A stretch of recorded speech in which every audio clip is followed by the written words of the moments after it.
So to understand why gender is so prominent in Impressionist painting, we need to understand that gender was really at the heart of middle class or bourgeois ideology.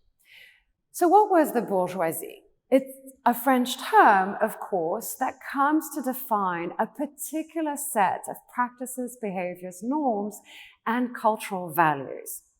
The bourgeoisie was a class that arose to wealth and prosperity thanks to a new system of production, the Industrial Revolution, which again, we should never forget, was made possible because of slavery and imperialism.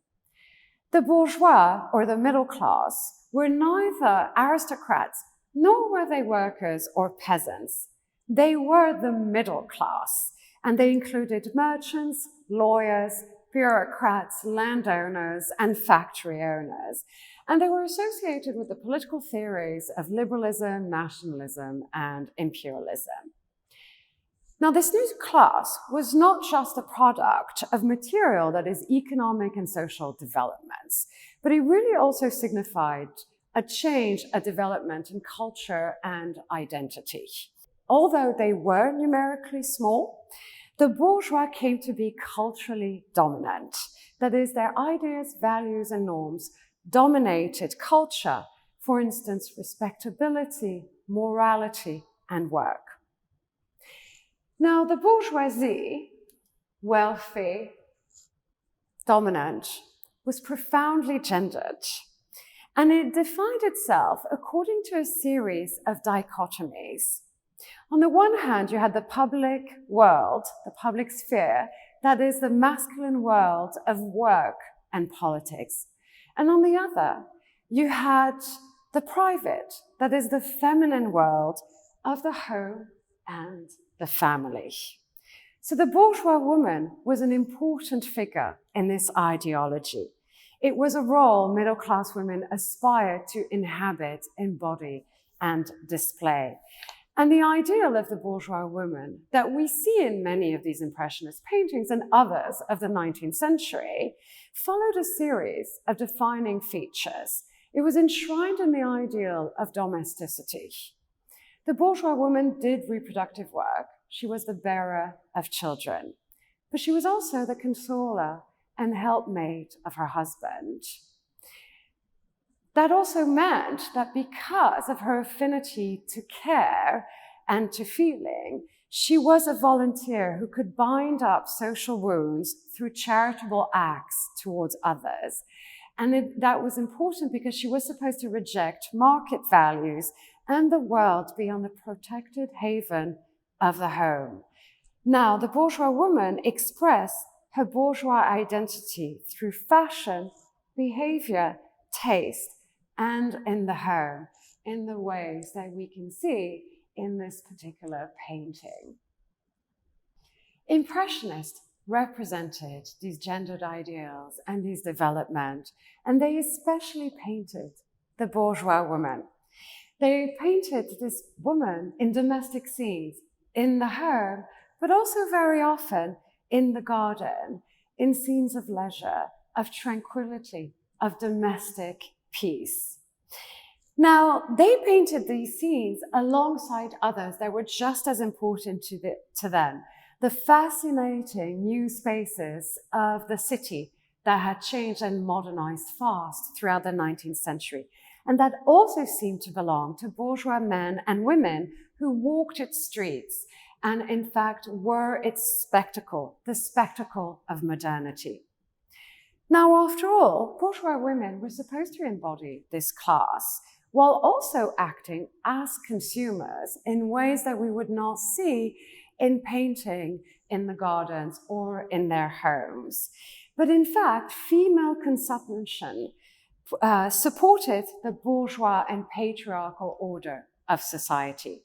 And it was believed that women had a natural inclination towards tastefulness simply by virtue of being female. So their responsibility was to adorn themselves and adorn the home.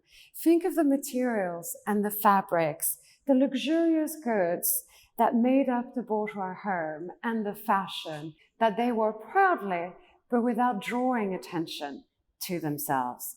Their fashion, too, was supposed to epitomize their bourgeois role in whites, in colors, in the mix of cotton and silk or satin. At the same time, there is a paradox that is not encapsulated by these seemingly bucolic paintings of the domestic outside. That is that consumption sanctioned a public role for middle-class women as they went shopping in the new department stores that emerged in all of the capital cities, from London to Berlin and, of course, Paris. Now, this is why I encourage you to pay attention as you move through the exhibit to the bodies and the fashion that the women in the Impressionist paintings are made to represent, and how, in fact, what we get to enjoy requires consumption and is made possible by capitalism and the fact of slavery and circulation. The circulation of goods, like cotton, that appear so frequently in Degas' paintings. But at the same time, even as these paintings feel rather tranquil, there was a lot of anxiety and unease, because these roles and assumption of this bourgeois woman supposed to embody an ideal could also undermine the very gendered order they were supposed to uphold. Department stores could also be halls of temptation, where women could stroll without direction, unaccompanied by men, and develop a frenzy of shopping and consumption. Their presence in the public caused anxiety in ways that their presence in gardens and homes did not, because they disrupted the separation of the public and the private spheres. And this too is on the edges of most of Impressionist art. Now, women, especially with the genre of the nude, had always been a subject in painting. But Impressionists did not so much focus on the nude, but in fact on what was contemporary to them. Painters like Degas, like Manet, and others reinvented the genre of the nude, instead chronically the modern woman that they encountered and that they saw in this age of modernity. Now, this was not shared by everyone in ways that people thought should be the art that represented the modern. In 1863, French poet Charles Baudelaire wrote an essay on the relation between art, fashion, and beauty in the urban that he called the painter of modern life. Now, for Baudelaire, the painter of modernity would especially capture this era by painting the fallen woman, the public woman, that is, the prostitutes, in the cities of Paris, late at night. And that is what draftsmen, Constantin Guys, or even painters like Toulouse-Lautrec did. Impressionists, however, refused Baudelaire's vision of modernity. Theirs was a painting of bourgeois modernity, both in the domestic and in the public. So we see gender too from Impressionists who were women, like Berthe Morisot and Mary Cassatt, who went to Paris and stayed and made a number of paintings there. And historians like Griselda Pollock have written beautifully about their art. Now, Morisot and Cassatt painted very specifically the spaces of femininity, domestic, private, interior, but they did so differently than their male counterparts. The perspective that they chose usually implicated them in the paintings. Theirs was not an exterior gaze, an exterior male gaze. They also painted a variety of these intimate and domestic paintings and spaces. The drawing rooms, the reading rooms, the bedrooms, the balconies, the verandas, and the private gardens. Domestic scenes in nature, promenading, boating in the countrysides, at the concerts, or in theatre. And these were indeed the spaces of bourgeois spectacle, recreation, and social rituals.